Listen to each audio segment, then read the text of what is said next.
Wir sind gerade hier in Hoi An und heute wird gegessen und zwar richtig lecker. Von Streetfood bis Klassikern ist alles dabei. Wir zeigen dir, was du dir auf keinen Fall entgehen lassen solltest.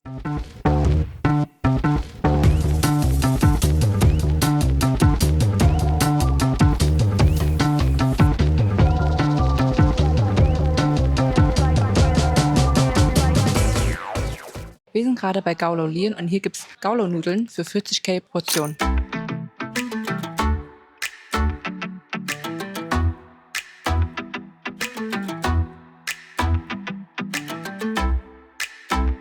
Gaulo-Nudeln sind etwas dickere Nudeln, kann man sich ein bisschen so wie Udon-Nudeln vorstellen.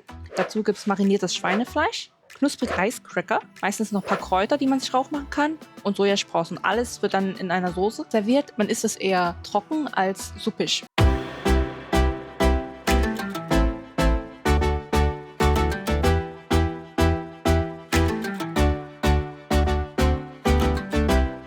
Tatsächlich ist dieses Gericht eine Mischung aus vietnamesischen, chinesischen und japanischen Einfluss.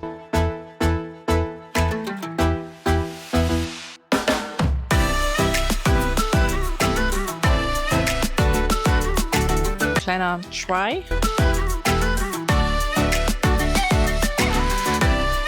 Wie schmeckt's? Schmeckt tatsächlich sehr, sehr gut. Also ich habe gerade ein bisschen Nudeln und Schweinefleisch und das Schweinefleisch ist sehr, sehr stark mariniert. Schmeckt sehr würzig, sehr saftig. Ich probiere mal was von den Crackern.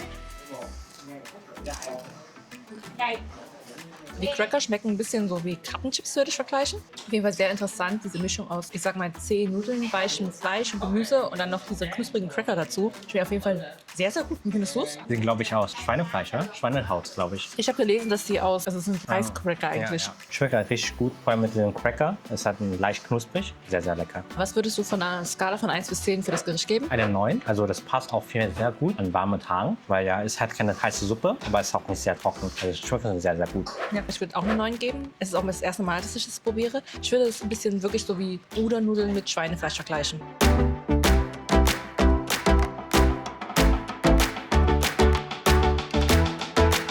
Angeblich soll es dieses Gericht nur in Hoi An geben, deswegen ein Must-Try, wenn ihr in Hoi An seid.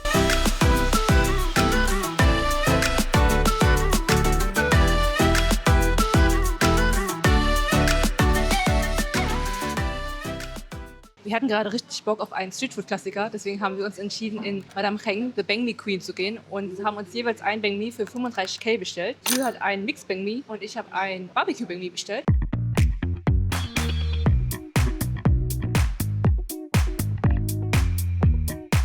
In dem Barbecue Banh Mi ist Gemüse drin, eingelegte Gurken und Karotten und Barbecue, Schweinefleisch natürlich, vietnamesische Leberwurst. Ich probiere mal ein bisschen, das sieht auf jeden Fall mega stark aus.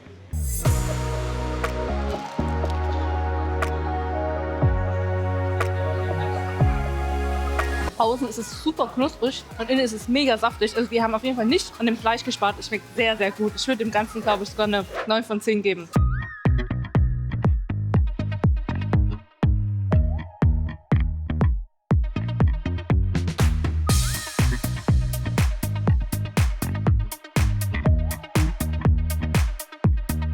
Ich habe mir einmal Banh Mi Thap Cam bestellt. Wir haben hier einmal Paté, Ei, vietnamesischer Wurst, Gurken und Schweinebauch. Es sieht sehr einfach aus, aber der Laden hat tatsächlich 9000 Bewertungen. Deshalb muss einfach gut schmecken.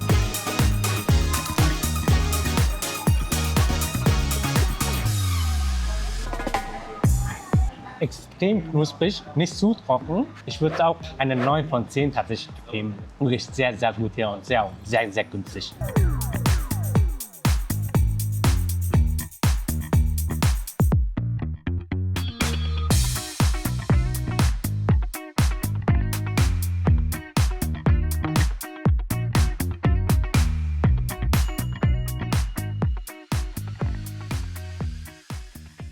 Wir sitzen gerade beim Anke Huon in der Altstadt, weil ich unbedingt den Kaffee ausprobieren möchte. Wir servieren hier verschiedene Getränke. Ich habe mich jedoch für den Kaffee Mu entschieden. Der hat 60.000 Dong gekostet. Der Kaffee hier ist ein bisschen teurer, aber dafür ist hier die View wunderschön. Und der Kaffee an sich, der sieht wirklich Hammer aus.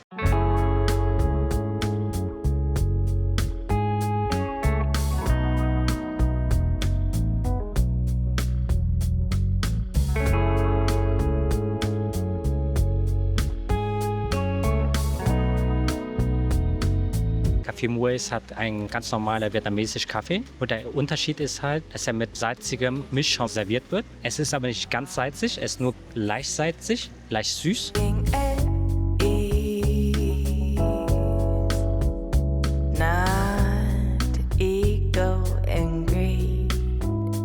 Okay, Taste-Test. Oh Mann, ich will das Bild nicht kaputt machen.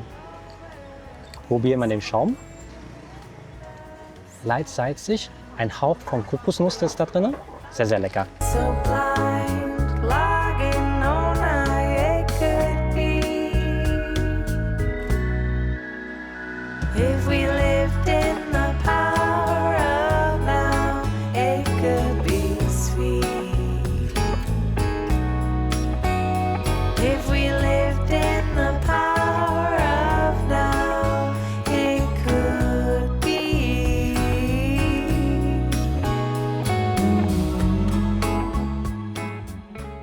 Wir sind gerade hier bei Goloi und hier gibt es Tieren, also Schweinespieße.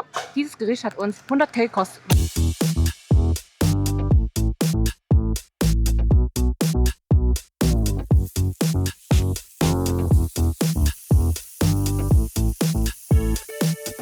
Die Spieße werden ganz normal mariniert und über einen Kohlegrill gebraten. Normalerweise kenne ich das so, dass man die Spieße einfach so isst, aber hier ist die Besonderheit, dass man das in diesen Rollen einwickelt.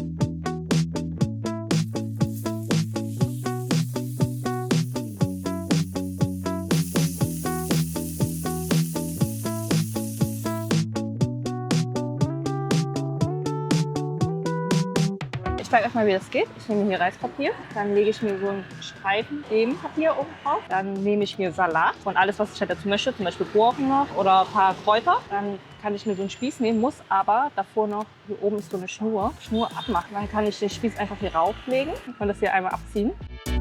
Und dann wickele ich das wie eine Sommerrolle ein. Und dann wird es einmal gedippt und gegessen.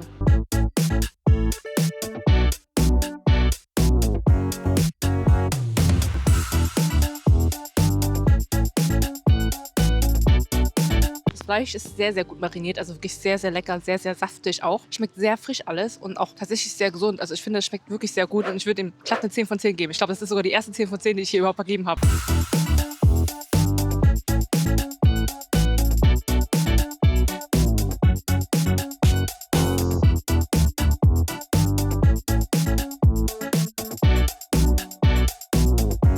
Ich habe gerade gesehen, dass es gar keine normalen Spieße sind, sondern es sind einfach Essstäbchen, die in der Mitte zerteilt wurden. Und dann wurde das Fleisch dazwischen geklemmt und dann so eine Schnur oben mal zugebunden, damit die nicht rausfallen. Deshalb muss man auch die Schnur mal abmachen.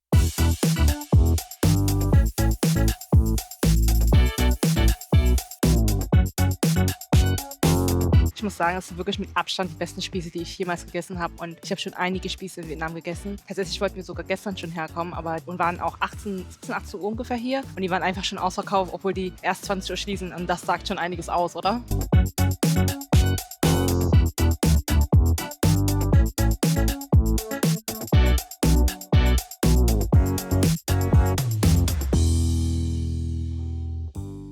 Wir sind gerade im White Rose Restaurant von Hoi An und hier gibt es White Rose Dumplings. Das sind einfach gedämpfte Reismehl-Teigtaschen, gefüllt mit gehacktem Hackfleisch, Schalotten und Gewürzen. Die werden oft mit Röstzwiebeln wie hier und einer Mam-Soße serviert.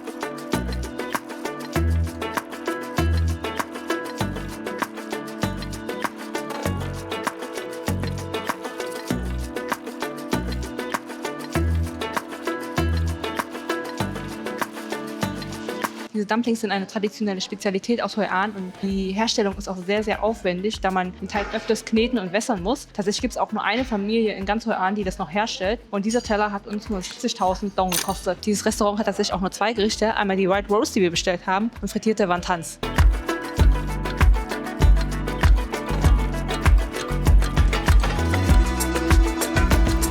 Die Hülle ist hauchdünn, sowie die Blütenblätter einer weißen Rose, daher auch der Name White Rose.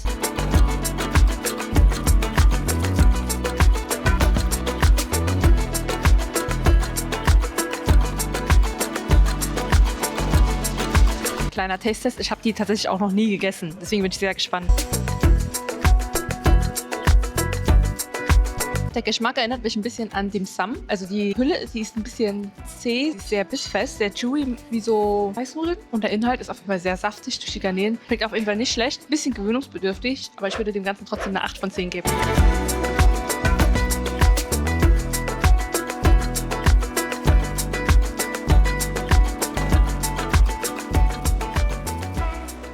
Wir sind gerade hier bei Gymra Hirn und Gymra ist nichts anderes als Chicken Rice. Das Besondere aber an diesem Chicken Rice ist, dass der Reis besonders aromatisch ist, denn er wird extra in Hühnerbrühe gekocht und mit Kurkuma verfeinert. Deswegen schmeckt er noch viel intensiver, als man sonst kennt. Und das Chicken ist tatsächlich auch meistens Freiland-Chicken.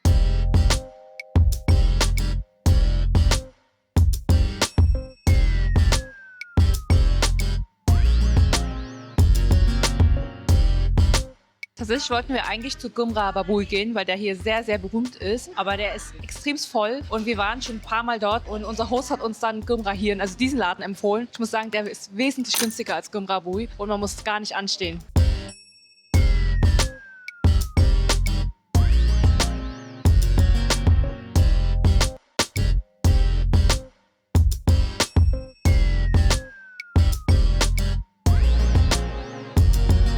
Typischerweise gibt es zu jedem Gymra-Gericht auch eine Hühnerbrühe. Die kann man entweder so essen als Suppe oder einfach mit dem Reis zusammen. Sehr, sehr witzig. Ich probiere mal was von dem Gericht. Ich habe mir jetzt ein bisschen Reis drauf gemacht, Hähnchen und Gemüse.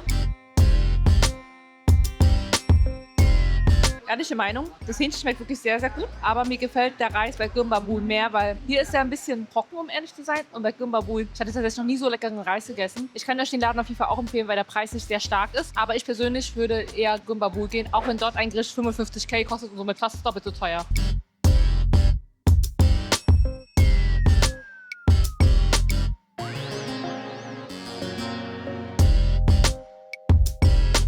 Ich würde den Laden hier eine 8 von 10 geben. Gymra Babui würde ich sogar eine 9,5 von 10 geben. Also es war schon sehr, sehr stark. Preislich, wie gesagt, ein bisschen teuer. Ihr müsst nicht unbedingt herkommen oder zu Gymra Babui gehen, aber ihr solltet unbedingt Gymra in Hoi An probieren, denn dieses Gericht hier ist sehr berühmt für diese Stadt.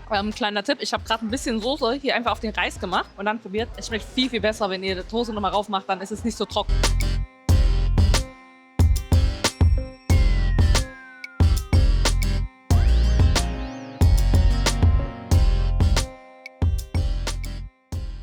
Wir haben uns gerade aus dem Laden Mod ein Getränk namens Snoop Mod geholt. Das ist ein vietnamesisches Hallgetränk und hat uns 18.000 Dong gekostet.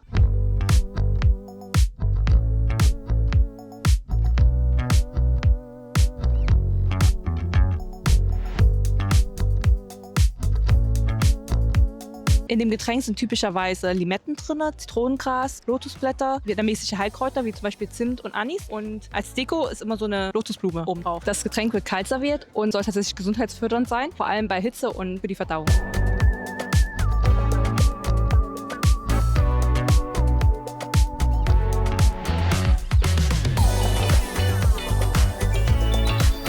Ich nehme einen kleinen Sip. Also der Zimt ist wirklich sehr dominant. Die Limette schmecke ich auch raus, schmeckt leicht säuerlich. Es schmeckt wirklich sehr erfrischend, aber für meinen Geschmack ein bisschen zu süß durch den Zimt. Insgesamt würde ich den Ganzen eine 7 von 10 geben. Wenn euch das Video gefallen hat, würden wir uns sehr über ein Like und ein Abo freuen. Falls ihr euch nicht nur für Essen interessiert, sondern auch für Sehenswürdigkeiten, wir haben auch ein Video zu den schönsten Orten in Hoi An gemacht. Das solltet ihr euch auch unbedingt anschauen.